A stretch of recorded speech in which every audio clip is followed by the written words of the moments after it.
যেখানে খুদ থানার ওসির গাড়ি ছিনতাই হয়, নিয়ে যাওয়া হয়, সেখানে সাধারণ মানুষের সম্পদের কি নিরাপত্তা? এই প্রশ্ন বিশালগড় থেকে বরাবরই উঠে আসছে, বরাবরই উঠছে। সেদিক থেকে আবারও চুরির ঘটনা সেই বিশালগড় থেকে। এই ঘটনাটি সংবাদ মাধ্যমের কাছে তুলে ধরে সংশ্লিষ্টরা উদ্বেগ প্রকাশ করেছেন। একই দোকানে পরপর দুইবার চুরির ঘটনা ঘটল। বিশালগড় ভূঁইয়ার মাথা এলাকায় এই ঘটনায় পুলিশের ভূমিকা নিয়ে উঠল প্রশ্ন। বিশালগড় থানার অন্তর্গত গোকুলনগর ভূঁইয়ার মাথা এলাকায় ব্যবসায়ী রবীন্দ্র দাস অন্যান্য দিনের মতো শনিবার দোকানদারি করেছিলেন। তারপর তিনি রাত প্রায় 10টা নাগাদ বাড়িতে চলে যান দোকান বন্ধ করে।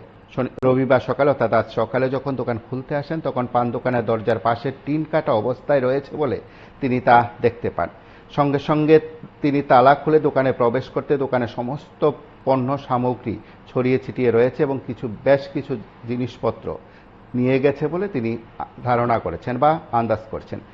এবং এই বিষয়গুলো দেখে তিনি পুলিশকে খবর দেন। তার আগেও চুরির ঘটনা ঘটেছিল। পরপর দোকানে চুরির ঘটনায় তিনি উদ্বেগ প্রকাশ করেছেন। সে সঙ্গে এই খবর পেয়ে ছুটে আসে পুলিশও। বিশালগড় থানার পুলিশ ছুটে আসে ঘটনাস্থলে। পুলিশের ভাষায় তদন্ত চলছে। দোকান মালিক রবীন্দ্র দাস সাংবাদিকদের জানিয়েছেন, আগেও একবার তার দোকানে চুরির ঘটনা ঘটেছিল। পরপর চুরির ঘটনায় তিনি উদ্বেগ প্রকাশ করেছেন। তিনি জানিয়েছেন, চোরের দল তার দোকানে প্রবেশ করে দোকানের অনেক মূল্যবান সামগ্রী নিয়ে গেছে। শনিবার রাতের এই চুরির ঘটনায় গোটা এলাকায় তীব্র চাঞ্চল্য, আতঙ্ক ছড়িয়ে পড়েছে। কারণ বিশালগড় থানার ভূমিকা নিয়ে বরাবরই প্রশ্ন উঠতে শুরু করেছে। এই ঘটনায় মামলা কিংবা অভিযোগ দায়ের করা হলেও চুরি যাওয়া সামগ্রী সেখানে উদ্ধার হবে কিনা সেটা সময় বলবে। তবে বিশালগড়ের বিভিন্ন জায়গায় এই ধরনের ঘটনা, শুধু চুরির ঘটনা নয়, অন্যান্য অপরাধজনিত ঘটনা সেখানে বেড়ে যাওয়ায় উদ্বেগ প্রকাশ করছেন সাধারণ মানুষ।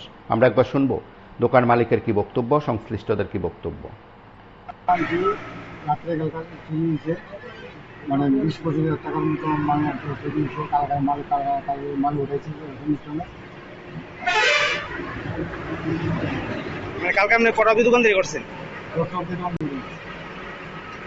চুরি হয়েছে আপনার টের পাচ্ছেন কোন সময়? মানে জানতে পারছেন সকালবেলা? সকালবেলা আমার ছোট ভাই কত টাকা মাল চুরি নিচ্ছে? প্রায় 25 থেকে 30 টাকা আমার ক্যাশ টাকা ছিল দোকানে? ক্যাশ টাকা আছে। কত টাকা ছিল? টাকা আছে প্রায় 4,000 টাকার মতো আছে। পুলিশকে আইছে? পুলিশ আছে। কি নাম নামটা? রবীন্দ্র দাস। আপনার দোকানটা কোন জায়গায়? ভূঁইয়ার মাথা।